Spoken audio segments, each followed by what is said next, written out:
Now we'll study about the economic life in Harappan civilization.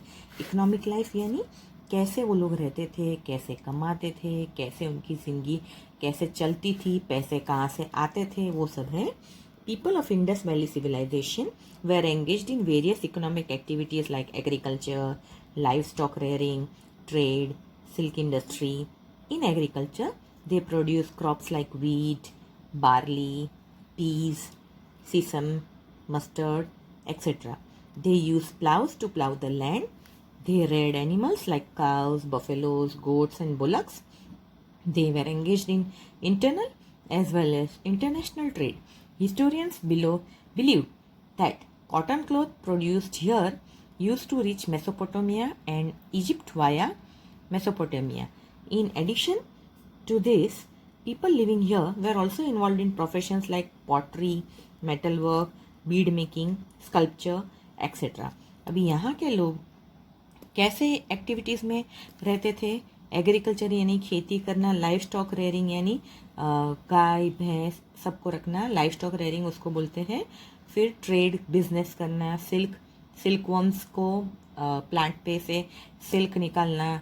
फिर agriculture में कौन से क्रॉप्स उगाते थे, गेहूँ, वीट, बार्ली यानी जौ, पीस, मटर, सीसम यानी तिल, मस्टर्ड यानी राई, ये सब उगाते थे. और खेत जोतने के लिए वो लोग प्लाव का यूज़ करते थे. और दे रेड एनिमल्स, और एनिमल्स काव, बफेलो जैसे एनिमल्स भी, गोट जैसे एनिमल्स रखते थे. और इसके अलावा इंटरनेशनल ट्रेड और इंटरनल ट्रेड भी करते थे. और वो लोग ऐसा मानते हैं कि यहाँ का जो कॉटन क्लॉथ था वो बहुत अच्छा था, और वो लोग वो सब बाहर भेजते थे, मेसोपोटामिया भेजते थे, और वहाँ से वो इजिप्ट जाता था. ओके. एंड इसके अलावा यहाँ के लोग थे वो पॉटरी यानी मिट्टी के बर्तन, मिट्टी के खिलौने वगैरह बनाते थे, मेटल का काम करते थे, बीड्स बनाते थे, और स्कल्पचर यानी मूर्तियाँ बनाते थे. सोशल लाइफ, ये इकोनॉमिक लाइफ था. अब social life. The social life of Harappan civilization. The main occupation of the people of Indus valley civilization, Indus valley were agriculture and livestock rearing. People of this time used to have wheat, barley, millet, peas, sesame, date palms, etc. in their diet. Due to pastoralism, that is cattle rearing, their diet consisted of milk and milk products. Also, a fishing hook has been found in the remnants of this civilization, so their food must have included fish also. अब ये बताया जाता है कि उनका main occupation agriculture और live stock rearing था. इस गाय भैंस वगैरह रखते थे तो उनके पास मिल्क अच्छा रहता होगा. तो मिल्क होने की वजह से वो लोग अपने खाने में मिल्क, दूध का यूज़ करते थे, और दूध से बनी हुई चीज़ जैसे दही, छाछ, वो सब भी यूज़ करते थे. इसके अलावा एग्रीकल्चर उनका मेन ऑक्यूपेशन था. तो खाने में जो उगाते वो खाते भी थे. वीट, बार्ली, मिलेट वो सब वो खाने में यूज़ करते थे. और उनके घरों में से फिशिंग हुक भी पाया गया है, यानी हमको लगता है कि वो लोग फिश भी खाते होंगे. We get information regarding attire of the people of that time on the basis of sculptures found from Indus Valley civilization. Men and women here wore two clothes. They wore cloth similar to dhoti on their waist, and in the upper part they wrapped a short cloth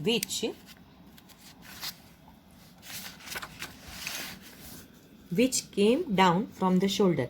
They mainly used cotton clothes. They were familiar with woolen cloths, as the needles made of metal and ivory have been found.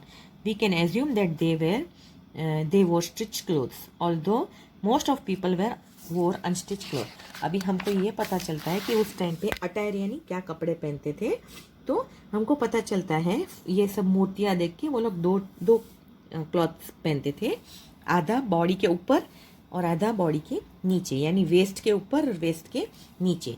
तो धोती के जैसा एक कपड़ा लपेटते थे, short cloth, और body के ऊपर जो शोल्डर्स के ऊपर से नीचे गिरता था ड्रेप करते थे वैसा पहनते थे, और कॉटन के कपड़े पहनते थे.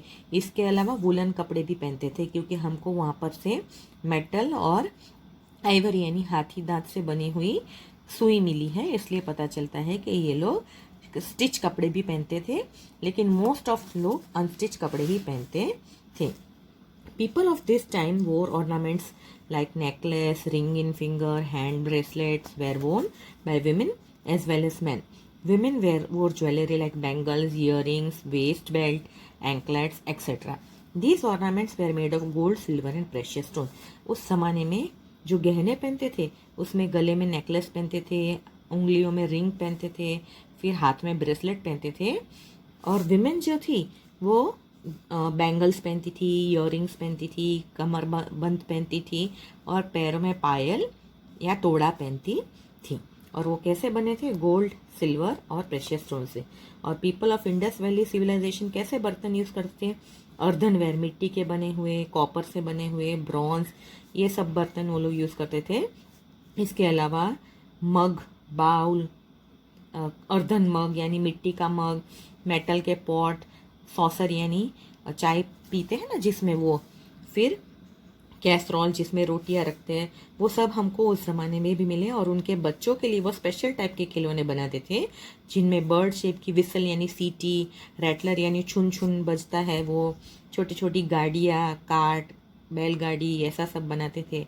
मार्बल्स बनाते थे, फिर बर्ड्स, एनिमल्स के शेप के टॉयज़ बनाते थे और मैन वुमेन के शेप के भी टॉयज़ बनाते थे। उस ज़माने में बहुत क्रिएटिविटी थी और आर्टिस्ट्री भी थी। और इस तरह वो अपने कैसे पता चलता है उनको, उन्होंने जो जो टॉयज़ बनाए वो देख के हमको पता चलता है कि वो लोग बहुत आर्टिस्टिक थे और अच्छा काम बना सकते थे।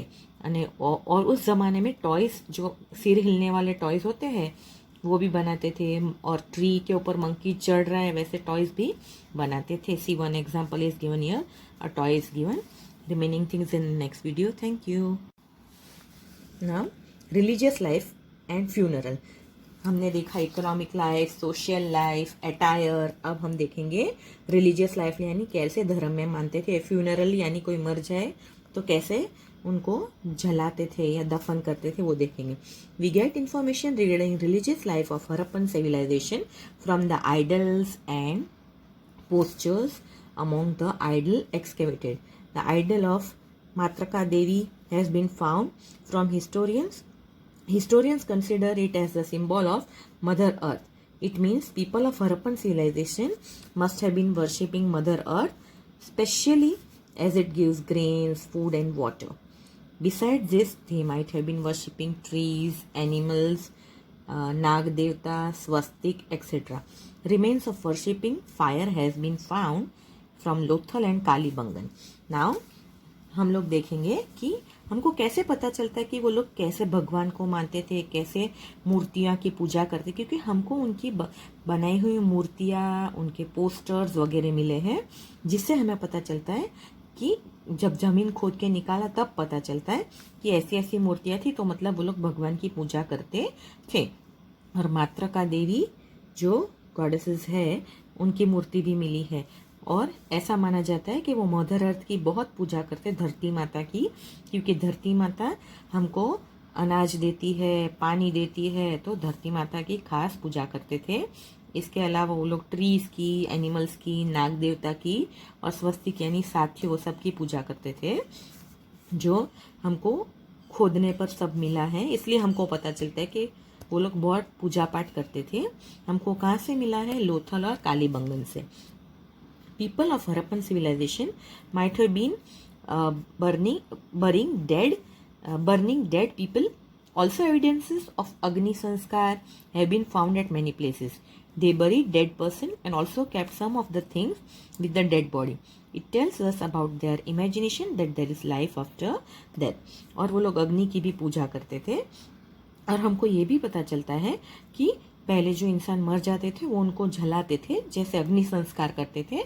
उसके प्रूफ भी मिले हैं अग्नि संस्कार की कई जगहों पे से। और कोई कोई धर्म में लोग दफन भी कर देते हैं।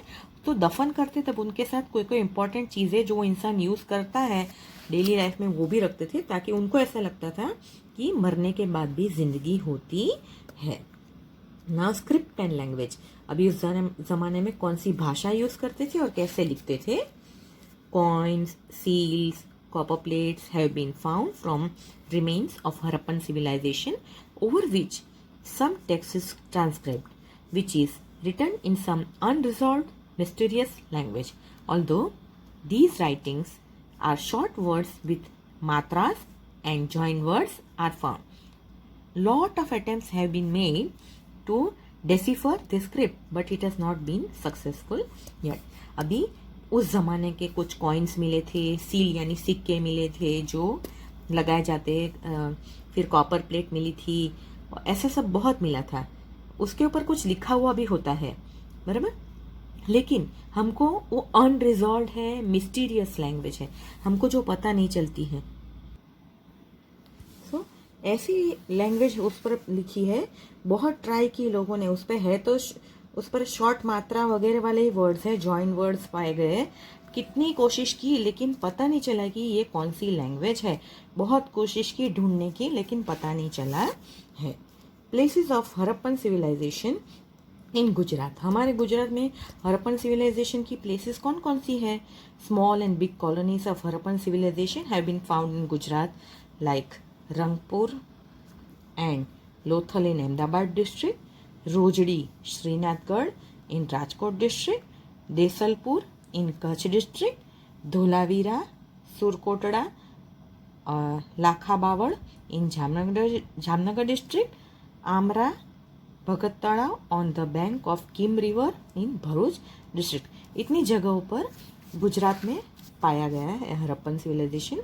And of Harappan civilization, the historians believe that Harappan civilization may have been ended because of earthquake, flood, epidemic or external invention.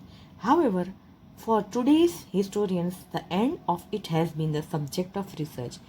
हमको ऐसे लगता है कि हड़प्पन सिविलाइजेशन एंड हुआ क्यों? क्योंकि अर्थक्वेक आए, यानी पूरी भूकंप आने से पूरी ज़मीन में क्रैक होके सब अंदर उतर गया। फिर या तो बहुत फ्लड आया होगा, या तो कोई बीमारी आई होगी बड़ी जिससे बहुत से लोग मर गए होंगे, ये सब, या एक्सटर्नल इन्वेशन यानी बाहर से कोई आके राज करने लगता है वो।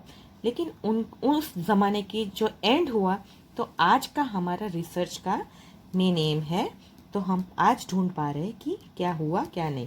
This is page number 14, now page number 15 in the next video. Thank you. Now we are on page number 15, our ancient text Rigveda and its study. 4 Vedas are there: Rigved, Yajurved, Samved and Atharvaved. Rigveda is our oldest text. It includes 128 hymns, which is called Suktas. Rigveda is a repository of ancient knowledge. It is written in Old Sanskrit or Vedic Sanskrit language. With the help of Rigved, we get information about political, social, economic and religious life of Aryans. Historians, archaeologists study Vedas along with relics to know about history. Some of the hymns of Rigveda are in dialogue form. अभी ऋग्वेद, पहले 4 वेद थे, ऋग्वेद, यजुर्वेद, सामवेद और अथर्ववेद। ऋग्वेद सबसे पुराना text है और उसमें 1028 hymns यानी छोटे छोटे भजन जैसा होता है, उसको सुक्तस कहा जाता है।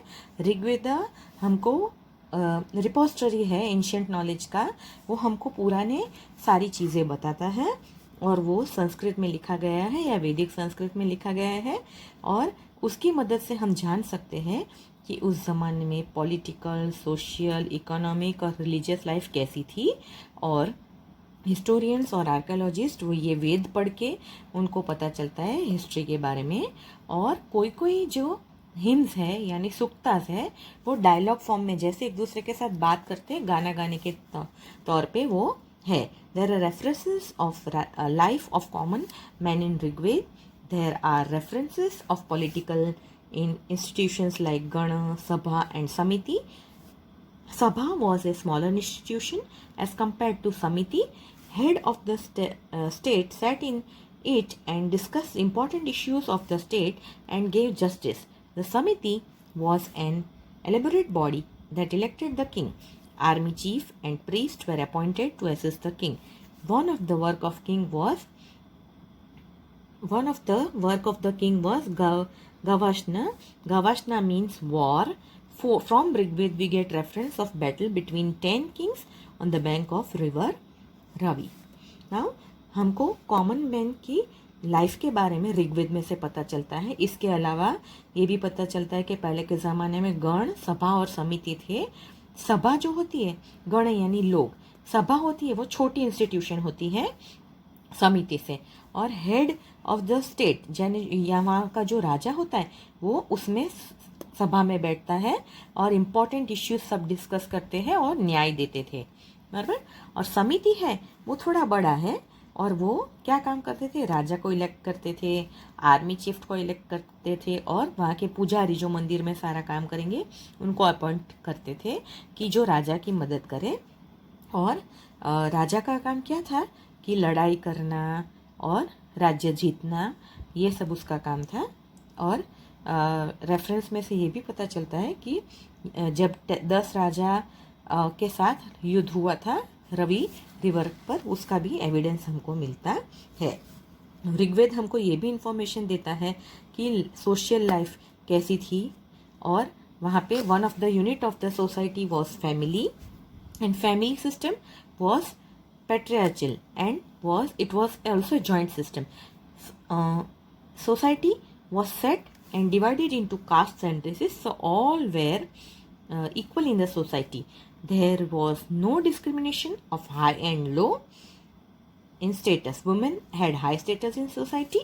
Feminism was there, and women were considered to be co-workers, and their presence in yagna was essential. They could also study. Among them, Apala, Lopamudra, Ghosha, etc. created riches of Rig Veda. Girls got married only when they were adults.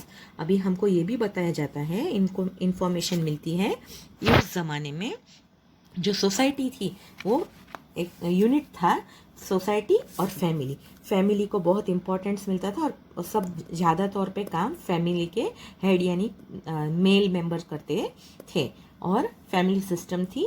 इसके अलावा society को cast और racist में भी divide किया जाता है, और सब लोग इक्वल होते हैं सोसाइटी में, ना कोई बड़ा ना कोई छोटा, कोई हाई नहीं कोई लो नहीं। और विमेन को भी इक्वल स्टेटस मिलता था, और वहाँ पे लेडीज़ को बहुत रिस्पेक्ट देते थे, और उनको हर एक काम में इम्पोर्टेंस देते थे और साथ में रखते थे। और यज्ञ के पूजा कुछ हो तो लेडीज़ भी पूजा में बैठती थी, और इसकी वजह से वहाँ वो लेडीज़ पढ़ भी सकती थी, लड़कियाँ पढ़ती भी थी।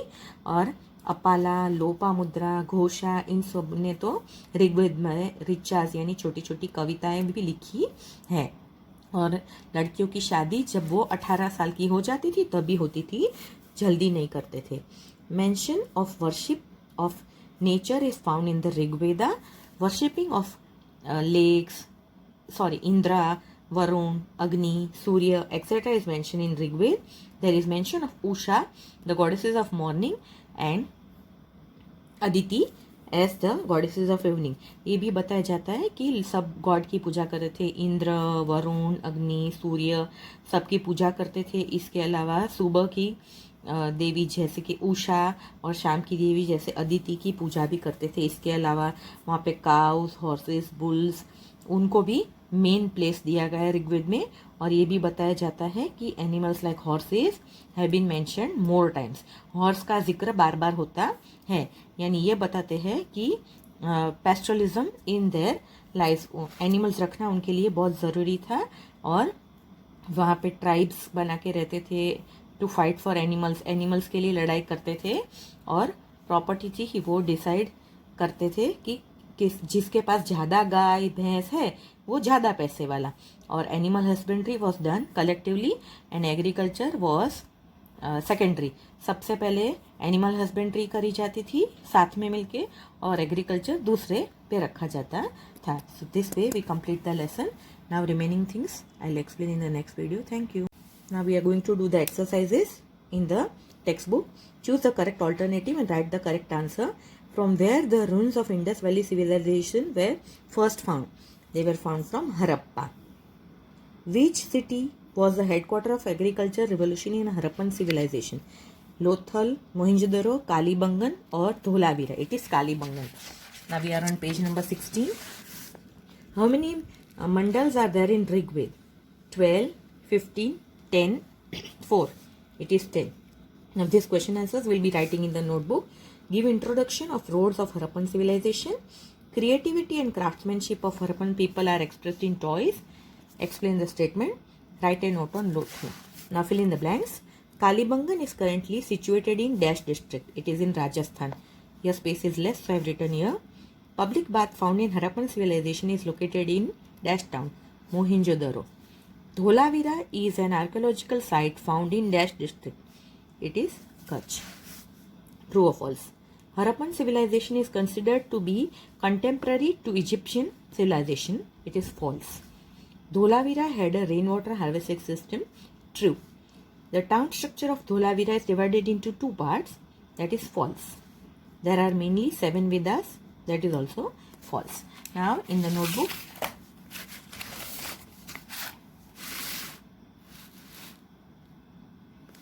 you will be writing, this is lesson 3, ancient towns and scriptures, MCQ, textbook page 15 and 16. You will write classwork one time and homework one time. Answer the following questions briefly. Give information of roads of Harappan civilization. मैंने पहले ही समझाया था कि roads बड़े comfortable होते थे और हर एक रोड पे हाईवे से या डिवाइड मीन्स हाईवे से उनको काट दिया जाता था और नॉर्थ टू साउथ हाईवे जाता था और ईस्ट टू वेस्ट हाईवे जाता था. इसके अलावा वो पूरे स्ट्रीट और मेन रोड दोनों साथ साथ चलते थे और हर जगह पे इंटरसेक्ट होते थे, यानी ब्लॉक्स जैसा बनता था. रोड और स्ट्रीट इस तरह बनाए जाते थे कि हर पूरा सिटी स्क्वायर और रेक्टेंगल ब्लॉक्स में डिवाइड हो जाता था और वहाँ पे लाइट थी, ये नाइट लाइट सिस्टम भी मिली थी. Creativity and craftsmanship of Harappan are expressed in toys. मैंने आपको बताया था कि वो लोग बहुत अच्छे अच्छे टॉयज बनाते थे. बराबर. कैसे बनाते थे? तो अलग अलग टाइप के टॉयज अपने बच्चों के लिए बनाते थे, जिसमें विसल होती थी, रैटलर्स होते थे, कैरेज, कार्ट, मार्बल्स, टॉयज बनाते थे shape of bird, animal, man, women में. इसके अलावा ये सब देख के हमको पता चलता है कि क्रिएटिविटी और क्राफ्टमैनशिप हरप्पन पीपल में बहुत थी, वो उनके टॉयज से पता चलता है. अभी हमको एक लोथल पे शॉर्ट नोट लिखना है. लोथल भोगावो रिवर के पास धोलका तालुका में अहमदाबाद में स्थित है. It is situated over there and it is a commercial port and industrial town in ancient times. One structure of bricks has been, हमको कैसे पता चलता है? It is a dockyard because it has been shown by the structure. इसके अलावा the ships came there for loading and unloading of goods, and the warehouses and bead making factory were also found in Lothal, and so we come to know that it is a prosperous port of ancient India and international trade center. Okay, now textbook page number 16, blanks are there that you will write classwork one time and homework one time, and straight true or false, that is also classwork one time and one time from page number 16. With this we complete lesson number 3 in the textbook and in the notebook. Now we will do in the workbook. Thank you.